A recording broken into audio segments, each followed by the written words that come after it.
એક વાત સમજો સિસ્ટર, ગુરુકુલમાં અને આખા નારાયણપુરમાં 600+ શોરૂમ છે, તમે આપણો સ્ટોર કેમ ચૂઝ કર્યો? Like, hey guys, I'm wearing this outfit from the Kajri Gurukul, and I really love the outfit. Like pricing, range, quality, અને બધું collection બહુ જ unique અને બહુ different છે. Like you won't be regretting buying anything from here. Almost Definitely, almost like બધું collection અલગ જ છે અને ડેફિનેટલી એક વખત તમે લોકો વિઝિટ કરશો અને તમને ગમશે જ, અને અહીંયા સિવાય તમે કઈ જ પ્રિફર નહીં કરો.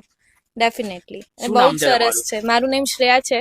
અચ્છા, તમે અને તમારી ફેમિલીએ ઓલમોસ્ટ વેડિંગની શોપિંગ આપણે Yeah, નથી કરી. પ્રાઇસ અહીંયાથી જ વાઇઝ, કરી. Quality wise, collection, unique collection, કોઈને બી XYZ રીલ જોતા હોય, Yes. રીલ ના બી જોતા હોય તો આપણા શોરૂમ પર આવવું હોય તો હવે ડેફિનેટલી અવાય. લાઈક તમે અહીંયા આવશો ને અહીંયાથી જ લઈ જાઓ. અમે લોકો અહીંયા આવ્યા અને બધું કલેક્શન અહીંયાથી જ પરચેસ કર્યું છે, તો કોઈ જ ક્વેશ્ચન નહીં આવે એનો. કેવું લાગે છે તમને આ પ્રીટી આઉટફિટ? આ આઉટફિટ બહુ જ મને ગમ્યું છે અને